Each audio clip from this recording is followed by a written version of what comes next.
Hi guys, good morning to all of you. This is Dr. J. Saravanan. I am here again with a video lecture on fundamental duties. In the syllabus you would have seen that first topic in the first module is preamble of the Indian Constitution and the philosophy of the Indian Constitution. Then comes fundamental rights, then fundamental duties. But I have decided to take fundamental duties first, then later I will be talking about fundamental rights in a separate video. You might be wondering why I am taking these fundamental duties first and then I am going for fundamental rights. Personally, I believe that unless and until an individual or a citizen who is living in any country, whether it could be India or like anywhere else, first of all he should realize what are the duties that he has towards the nation or towards the country where he is living in. If he knows the duty, obviously he can seek for the rights. Or what I believe in other way is that if everyone do his duty, then nobody can ask for the rights. Why they will not ask for the rights? Because everyone is doing the duty. Like for example, if you take example of mine, as a teacher, as an assistant professor, if I am doing my duty properly, that taking class is my duty, I am preparing notes and I am working hard, it is my duty, I am being paid and I am sincerely doing my duty, then it is not required for the students to ask for their rights, because their rights is to learn whatever the course which is being provided to the provided in the syllabus or curriculum, and they wanted to learn it properly, they want to learn it fully. So how it can be done? Unless or until teacher does his duty properly, they will not be able to learn it properly. So it is their rights to learn. They pay for that and they took admission, they took such a pain to come from their place to university to learn. Now if the teacher does his duty properly, then automatically the students also will be happy that they are receiving good content in that course. Likewise, in all the subjects you can take it. At the same time, like for example, in day-to-day life we could see in the administration or like the public offices, if all the people are doing their duty properly or sincerely, then no need of what called many supervising mechanism.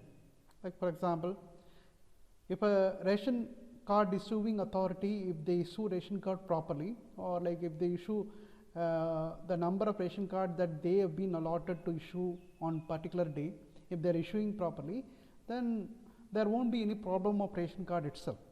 Or if he does his duty without taking bribe or without getting paid in any other sources, okay? If he does his duty honestly, and if he clears all the files on his table properly or frequently, there won't be any backlog issues, and thereby like all those people like who are now presently standing in the line or standing in the queue and struggling to get this ration card, they won't be struggling this much. And once you started struggling, once these people start struggling, that is where they say that it is my right to get the ration card because I am staying in this country, isn't it? So likewise, in any service you take it, okay, those people like who are dealing with this service, if they do their duty properly, probably like there is no need of what called talking about rights itself. Like for example, in Western countries, all those people like who are at the helm of affairs, okay, they do their duty properly. Okay, it is not that like only at the what called ration card or like election voter ID card or a birth certificate, okay. So there are like many other things, even licenses also, there are many other things, like even the ministers or politicians, okay, who promise, who put out promise, okay, in the form of manifesto. If they fulfill all the points in the manifesto, people also will be very happy that like the political party who took up the manifesto, on the basis of manifesto, those who won the election, they are doing their duty or they are fulfilling their promises, whatever the promises that they given. So unless or until you do the duty, we may not be able to fulfill all the rights. Even in the rights also, in spite of giving constitutional rights to all the individuals, do you think that they get all these rights fulfilled? No, it is not so. I'll be talking in this regard in the next topic. Let me take it to you what called only fundamental duties as of now. We have many things to decide or debate, okay, that we'll be doing in the course of time. Okay, I'll be asking you some critical questions such as this one in the clarification session. Be ready for it. Okay.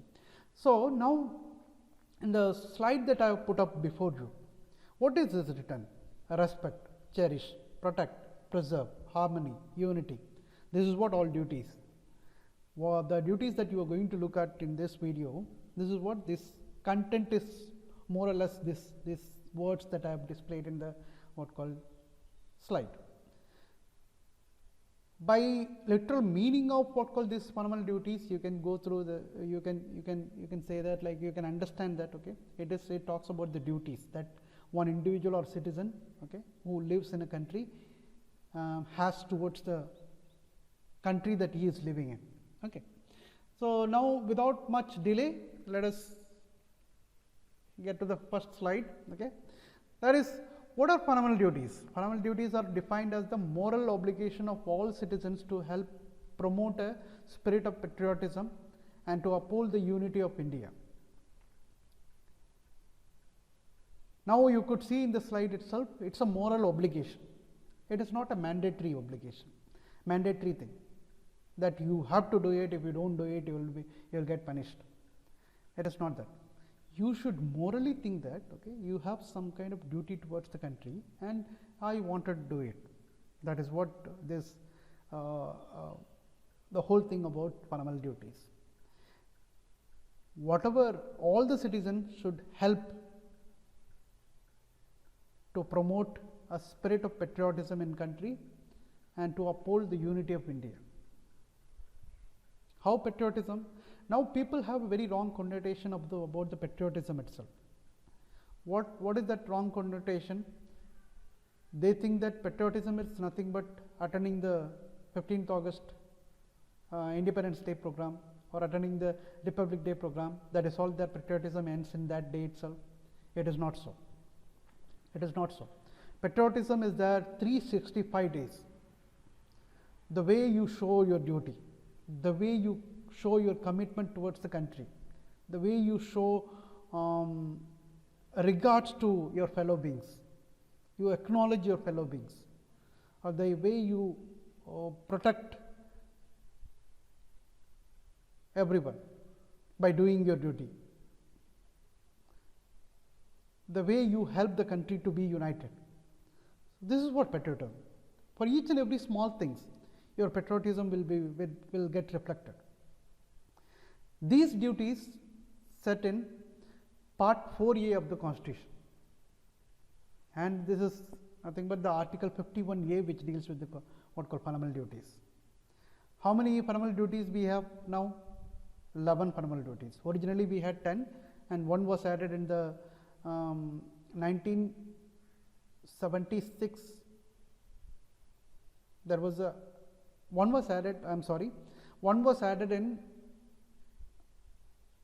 the year 2002 as a 86th Amendment Act. I'll be talking about what the amendment which was made. Okay, I'll be talking about in detail in the subsequent slides. Okay, they are held by the Supreme Court to be obligatory for all citizens. It is not a mandatory for all citizens. There is the obligation is different from mandatory. Obligation means whether you wanted to do it or not do it, it is up to you. It is not forcefully imposed on you. There are some countries who have forcefully imposed on the citizens, but in India's case, it is not forcefully imposed. So fundamental duties, as I've said, it was inserted. It was not part of original Constitution. It was inserted in 42nd Amendment Act 1976. Okay, and before that there was no fundamental duties in the Constitution, and it was added in Article 51A, okay, Part 4A. It was not all of a sudden these fundamental duties came in, or like they have incorporated in the Indian Constitution. It was very well thought. In 1976, one committee which was formed and it has submitted its recommendation, that is Swaran Singh Committee. Okay. And in 1976, the bill was passed in the Parliament. On the 3rd January 1977, it came into effect. Originally, as I've said, originally 10 in number, and later one was added, and it was made 11 fundamental duties. Now, presently, we have 11 fundamental duties as a part of what called 86th Amendment in 2002. That is what I have said. Okay. These duties were meant to bring our constitution in line with the Universal Declaration of Human Rights and Constitution of Japan, China, and USSR. All this Constitution of Japan, China, USSR, they have duties in their constitution, and these duties they take it very seriously. So every citizen in these countries, they believe in fulfilling their duties towards the country. Okay. So Universal Declaration of Human Rights, what is this? This Universal Declaration of Human Rights was published by what called United Nations, which is a world body or world international organization, which is established after the Second World War in order to what called maintain peace in the world. Okay. So they have come out with one document called Universal Declaration of Human Rights, wherein like all the human rights or fundamental rights, rights-based issues are pointed out there. There are some rights which is incorporated, which you could see in the UDHR. It is there in the fundamental rights, and some rights is incorporated in the Indian Constitution in the form of duties. Okay, it is not as a rights. Okay.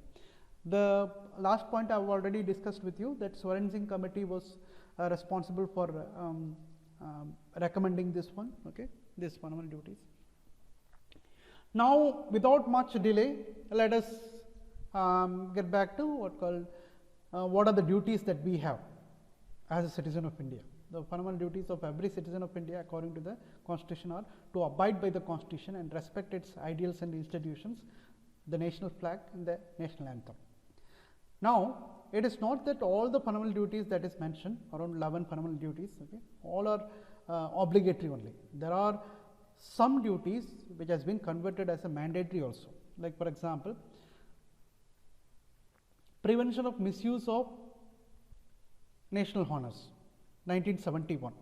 It was passed in the Parliament. It says that no person should misuse or insult national flag, like burning the flag or keeping the flag in a very unnecessary place wherein like it is disrespectful as far as like India's tradition is concerned. Okay, so that cannot be done. Like in the recent past also, like some few years back, I have seen in the news that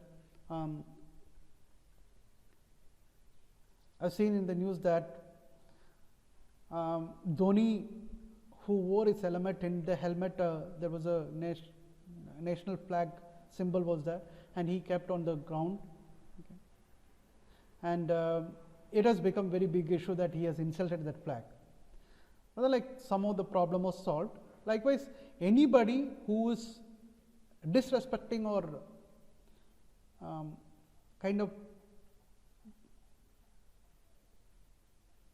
or misusing this flag, they will be considered as they will be booked under this act, Prevention of Misuse of the National Honor Act, 1971, and they may get into the jail like around 6 months to 1 year and with some fine. Okay. So as I've said, like there are some duties mentioned in the Constitution, it is mandatory as well. So you have to follow. You have to respect national flag because you are living in a country and this country provides you everything. Okay.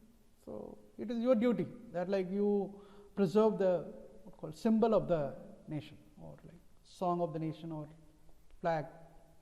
You have to respect. So the second duty is that to cherish and follow the noble ideas which inspired our national struggle for freedom. Now you see, like now around 4 or 5 generation students are there, 4th or 5th generation students who are talking with me, or sometimes 3rd generation also. They don't know how India got freedom, how much struggle they have gone through. Okay, being an engineering student, you would have read these things in 9th, 8th, 9th, 10th. Okay, there are some students like who would have studied in some books or read some books, okay, or like watched some movies, you know, but then like most of them, they don't know the value of the freedom that we have gained after a lot of sacrifices. Okay. I myself was not known, but then like when I started studying, I came to know that how valuable our freedom is in our country. Many people sacrificed for this freedom, Okay. So we had some noble ideals as well, okay, which has inspired our national struggle for freedom. For example, like if you could see, Mahatma Gandhi is the father of nation, and we believe that he is one of the pioneer in getting us freedom, okay, from Britishers, and he believed in, or he propagated an idea called non-violence. He did not believe in the non-violence, violence concept, violence, but he propagated non-violence. What is this non-violence? We should not, on any case, involve or use violence in order to achieve any kind of objective. So he got us freedom by using non-violent method only, not violent method. Violent method, what it will do? Ultimately, it will destroy both the sides, who wanted to fight and who are in the opposite, who doesn't want to fight and but imposed. So we have ideas such as non-violence, Swaraj, all these things, okay. So we have to cherish all those ideas. We have to follow that noble ideals also. Get inspired, okay, and everything we do for ourselves, okay, we should be very mindful of how it will affect others, how it will impact nation's development. That also we need to think.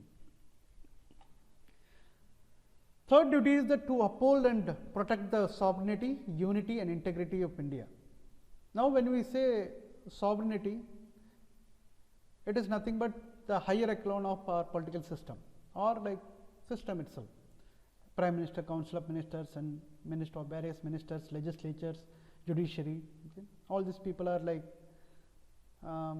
we can say like sovereign, they are ruling us, and they are head, like Prime Minister is a real power, President is a nominal power in the sense that although he is seated as a president, but he doesn't do all the duties, but Prime Minister and its Council of Ministers, they do all the duties, all the work in the name of President. So what we have to do, we have to protect them, we have to respect them, we have to acknowledge their every rules, okay. So when any order is being released by the government, we have to follow it. If we don't follow, then like we are not kind of respecting the sovereignty. That is what we can say. If anything is there that you wanted to show, you can show it in non-violently, not in a violent way. Like recently Delhi riots, wherein like there are section of people across India, when they were opposing against CAA, they were adopting the non-violent method. They were not sitting on the road and they were not disturbing any public. They were protesting in a very isolated place wherein like nobody get disturbed. But there are some people who were protesting, they were either protesting on the road, they were either like involving themselves into violent act, okay. These are not allowed. Your duty is that, okay, you protect the private property, what called public property, okay, and you respect the sovereignty. If you have any kind of difference of opinion, you show it in a non-violent way. That is what I believe personally, and even our constitution also in the form of permanent duties talks about. And any element which is trying to divide us, or which is trying to pose a threat to what called our integrity, okay, integrity of India, we should always try to convince them that not to do this one. On an individual basis, you can also try yourself not to indulge in these kind of things, okay. At the same time, you should also try to convince others or like teach them, okay, that also you can do. So this is third duty, which says that to uphold and protect the sovereignty, unity and integrity of India. The fourth duty is that to defend the country and render national service whenever called upon to do so. How do you defend the country? wherever in our border, like if any foreign external threat is coming up, okay, so you will be called to defend the country, or like open call will be given. So with that open call, what you can do is that you can volunteer, like for example, like, during the Kargil war, many people from Bihar, Uttar Pradesh, across India, they have volunteered themselves that we wanted to fight against these terrorists who have occupied our territory in Kargil. So we are ready to lay our life also. So many recruitment was done. So likewise, like whenever there is a threat to national unity or what called sovereignty, okay, or country needs your service, okay, national service, then you should be ready to do it. There are countries like Singapore, there are countries like South Africa, not South Africa, South Korea, okay. They give 2 years full-fledged training to all the individuals. So if they require any individuals for national service, they can hire them on the spot because they have been trained 2 years. So this training cannot be afforded by Indian government because we have population, such a huge population, 1.25 billion more than. So it is not possible, but whenever it is nation requires your service for protection of the country, you should always, without hesitation, okay, you should go forward. Okay. 5 is that to promote harmony and the spirit of common brotherhood amongst all the people of India, transcending religious, linguistic and regional or sectional diversities, to renounce practices derogatory to the dignity of women. Now, being an Indian, what is our duty? We have to protect our country. There are like, we are country which has so much diversity in terms of religion, in terms of language, in terms of regional territory, okay, geography, in terms of caste, in terms of color, in terms of many other things. We are not same, we are very different. Usually what happens, the developed countries like for example US or USSR or like many of the European countries, they have uniformity in the population. They speak one language, they follow one religion. All these things makes very simple for them to rule them. Okay, but in India it is not so. We have so much of diversity. So we have to promote harmony. We have to promote spirit of common brotherhood. Okay, we should not inflict violence on the woman, or we should not look down on woman. Woman is also equal to man. Okay. So any practice which is kind of dividing the society, or which is kind of bringing shame to the society, that like we should not involve, or like we should try to convince those people like who are getting involved in this kind of activity. Okay. Coming to the 6th duty, to value and preserve the rich heritage of our composite culture. What is this heritage? Heritage is nothing but the building that you could see, like for example very ancient buildings that can be called as a heritage, or any national temple, okay. Qutub Minar, Taj Mahal, then like many temples, the very ancient temples which has been here for 1000 years, Buddhist monastery, okay. So all these things are very rich heritage for us. This shows that how rich we were in the past, okay. How knowledgeable we were, okay. What kind of life that we were living, okay.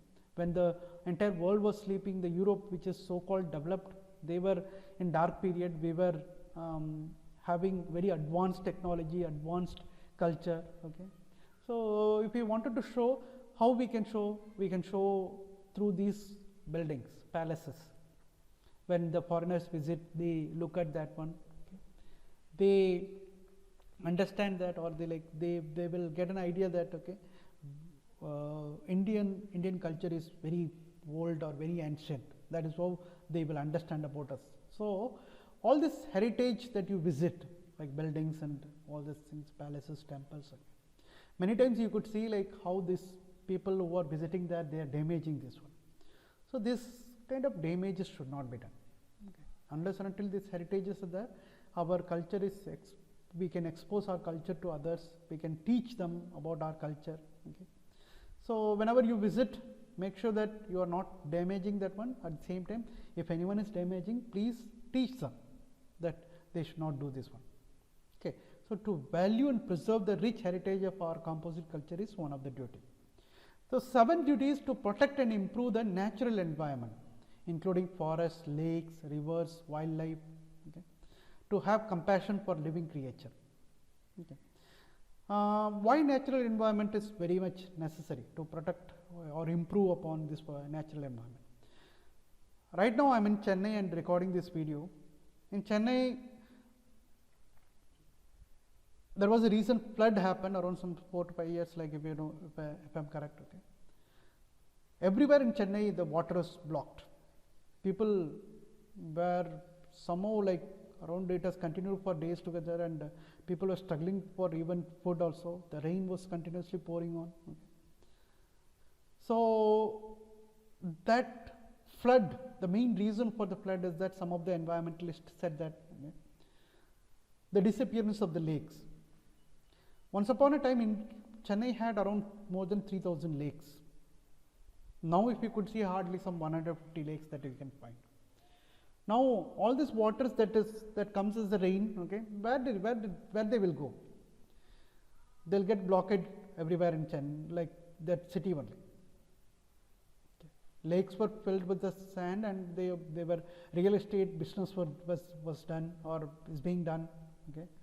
So it is our duty that we protect forest, we protect lakes, we protect rivers, we protect wildlife, okay, living creatures in it.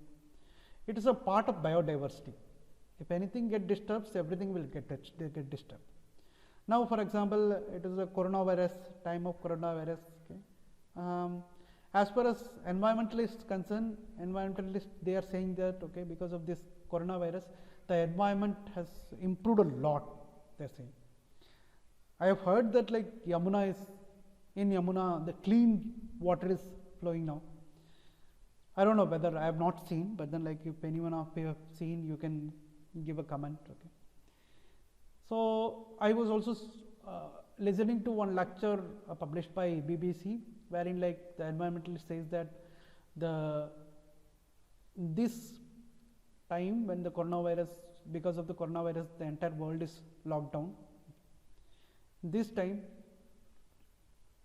the environment or the temperature has come down very drastically, will come down, that is what they predict, and the water is clean, rain is going to come, and the impact of what called climate change is in a positive way we can see. Okay. So all these things are being said. Okay. Although this coronavirus is actually creating havoc in the world in negative way, but in the positive way is that, okay, it has put a control on the human beings activity on this earth, okay, which is a kind of very good sign in nature. Okay. So it is our duty that we protect all these forest, lakes, rivers and wildlife and living creatures in it, and all the animals like who are extinct in nature. Okay. We should try that. We should not buy any products which is made out of this what called animals related materials, like for example ivory, so elephant ivory, then this tiger and what called cheetah or leopard skins were used in order to build a what called their simulation. Okay. So that and all, like we should avoid it. And eighth point, that eighth duty that like I wanted to emphasize here is that to develop the scientific temper, humanism and the spirit of inquiry and reform. What is the scientific temper? Scientific temper is nothing but putting a reason in everything. There are times when we believe in what called India lives in a village, that is what around some 50 to 60% of people live in a village. Okay. So in a village also there are like many types of superstitions there. So you might be knowing Sati Pradha, wherein like if the husband dies, you put the widow wife into the flame, okay, burn them. Okay. So this kind of activity, and baby sacrifice, okay, human sacrifice, this also is being done. and there are like many superstition. Okay, these kind of superstition is not good for our human race. So any superstitious activity that you could see, okay, so you should put your reason into it, okay, raise the question, okay, and you should also develop this questioning the things, okay, whether it could be government or anyone. You should develop a scientific temper. You should be very reasonable, okay, you should know the reason behind everything, okay, so that like you will also grow in a very civilized way. Okay. Humanism, human rights related things, okay. There is another word that I want to tell you, that empathy. Empathy is that, okay, how you are feeling others' pain, how you are feeling others' pain, or how you are putting yourself into others' shoes.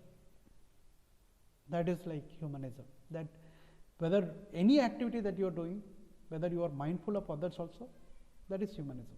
Okay, spirit of inquiry and reform. The other one is that if you raise the question, you may find solution for it. Okay, you may find the ways to do it in a way that like it is not affecting others.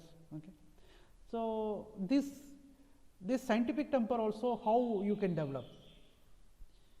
One is that like if you are educated, you can develop this scientific temper, and at the same time like spirit of inquiry and reform also, and you will also know that like how the world in other part is.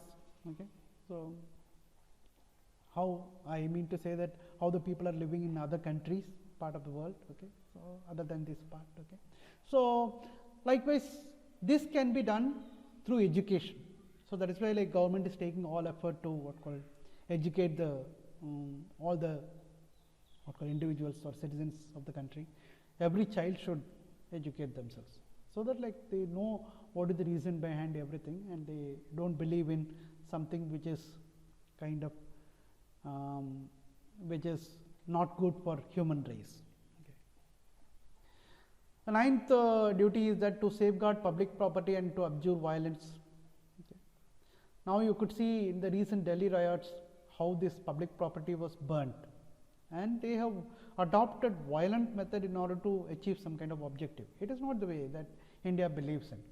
India is basically a non-violent country. Okay. India don't believe in attacking anyone. India has not waged war against any other country.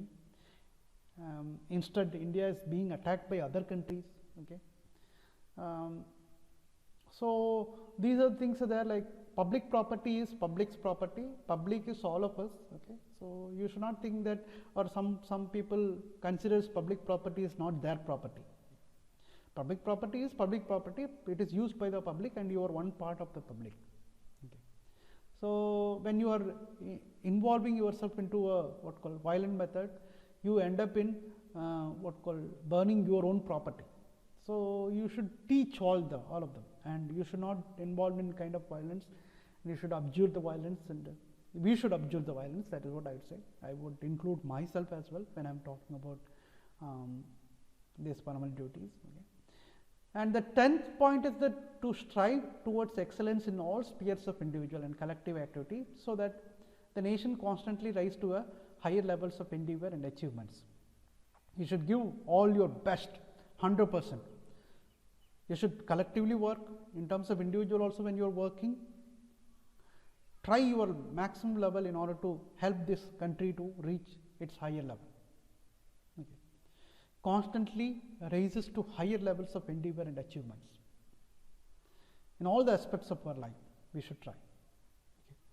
The 11th, that is last fundamental duty, is that every parents, okay, should send their kids to school. It is a duty. This was added a little later, not in the original what called not in the year 1976 when this fundamental duties was incorporated in the Constitution as a part of 42nd Amendment Act. This 11th duty was added in the 86th Amendment in the year 2002. Okay. So every child between 6 to 14 years should go to the school. Okay. What is the importance in environmental pollution has become very great cause of concern. Okay. So it is our duty, like through these fundamental duties we have come to know that it reminds us, this duties reminds us to keep our farmers free, what called environment free from pollutants. Okay, and it is the inclusion of providing opportunity for education for children as a parental duty is a big step forward towards safeguarding of human rights and abolition of social injustice. Because of illiteracy, human rights violation is happening. Okay, at the same time, social injustice. Okay, so to abolish this social injustice and safeguarding human rights, education is only medium through which, like, you can educate the student or educate the people that, okay, you have certain fundamental rights, so you should take care of these fundamental rights. You can fight for these fundamental rights and you can do your duty properly. All these things can be taught. What is this utility and significance? It's not originally part of the constitution, these fundamental duties. Much later it was added in the year 1976. Okay. So by looking at some of the other countries' constitution like China and Russia and Japan, we also felt that, like, we have to incorporate these duties also, certain duties of the citizens. And duties are not only these 11, there are like many duties are there. As of generally I talked. Okay. So anything that you do, if it helps or contributes to the society, okay, this is your duty. Okay. So these were added to the constitution much later. The idea behind incorporation of fundamental duties was to remind the citizens of the country that they have certain obligation towards the country and society. Okay. There are three most important items in the list of fundamental duties, like, although all the fundamental duties are very important, but three importance I would like to say is that you should respect the ideals of the constitution and institution it establishes. What are those institutions? Like executive, legislature, judiciary, that's what I said. Organs of the government, okay, administration, all these things will come under the institution. Okay, constitution, we have this constitution which says that, okay, how we can go forward. Okay, so we should be very proud of our constitution. Our country is that, okay, we have never changed the constitution. Once it was implemented in the year 1950, okay, till now we are continuing with the same constitution with changes. There are countries like who has changed the constitution many times. Okay, even developed countries like France, 5 times they have changed. Okay, but in India, what we have fixed, what we are like our forefathers has fixed. Okay, we believe that, okay, there are time to time some changes has to be made, so accordingly we made. Otherwise, like, our constitution remains the same only. So in terms of respecting the ideals of the constitution, yes, to some extent we can say, but still there are many people like who don't know about the constitution, whose rights have been deprived, who don't know what is the duty. Okay, it is our duty is to give them awareness. Okay. So the second point which is very important is that India is a very diversified country, all of us know that. Okay, so we have to promote harmony and spirit of common brotherhood amongst all the people of India, whether they could be from different religion or like speaking different languages or different castes. Okay, anything, it could be color, creed, anything. Okay, so promoting harmony and spirit of common brotherhood is our primary duty to fulfill. Any elements, antisocial elements who are trying to divide this country or don't support them, okay, and instead teach them that, like, we have to unite this country and we have to keep this country united. Okay, so we should not see the differences. If few people are doing that, don't blame the whole community. Okay, so we have to see through it, or we have to realize that, okay, this country, we cannot get away with all these differences. We have to live with these differences. Okay. To safeguard, the third is to safeguard the public property and to abjure the violence that I have already talked about. It is a non-justiciable in nature. This means that no one can be punished in case of their violation or non-compliance of any fundamental duty, except the fact that, like, some fundamental duties, like, which has been converted into an act. Okay, so that is mandatory. Okay, for example, I have said national flag. Okay, so if you are insulting national flag, you may get into the jail, or you may land in the jail for 6 to 12 months with some hefty fine. Okay. That is the duty. It is not mandatory, but it is obligatory as well as mandatory. Okay. And the 11th fundamental duty that you see, this is also right to education. Okay. Every government should take all the steps to what called make sure that all the children are getting educated. So that's why like the government schools are open. Okay. So government should take the steps. Similarly, these duties are non-enforceable in nature. Okay. So it cannot be forcefully imposed on anyone. It is obligatory. If you want to do it, or if you don't want, you don't do it. Okay. That is, no court can or no any government body can direct you or like force you to do this one. Okay. No legal action can be taken if you are not doing this duty.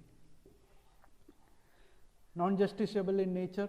Okay. You cannot go to the court and say that okay, this person or like the people are not doing their duty, so they have to be what called punished. We cannot say.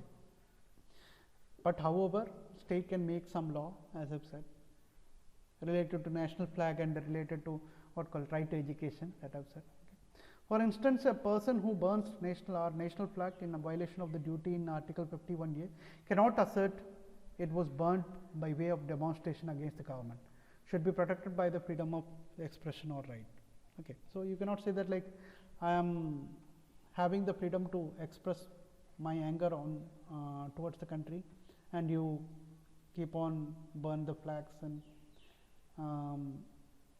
hold the insult on any national symbols. Okay. These are the available legal provisions, okay, that you could see. Okay.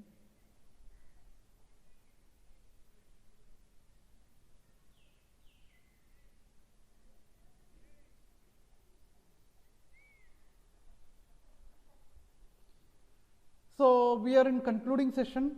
As a conclusion, I want to read this word which is being displayed in your system, like in the video. And for the enjoyment of valuable fundamental rights, firstly we need to obey our fundamental duties seriously as the law-abiding citizens, and must realize that he has certain duties towards the nation to achieve the objectives of Part 4A, that is national integrity and respect, because as Salman says, there can be no right without a corresponding duty. So now, by now you would have understood what is like some slight difference between duty and right. If you are asking for the right, did you do your duty? That question you have to ask to yourself. So duty is very important. Everyone has to do it. Okay. Being a student of mine, okay, all of you should always try to do your duty. Okay. So whatever the 11 duties that I have mentioned, keep it in your mind. Okay. So teach others also, so that like everyone will get benefit. So this is the end of this fundamental duties lecture. We'll see you with the next lecture on fundamental rights. Thank you. Bye.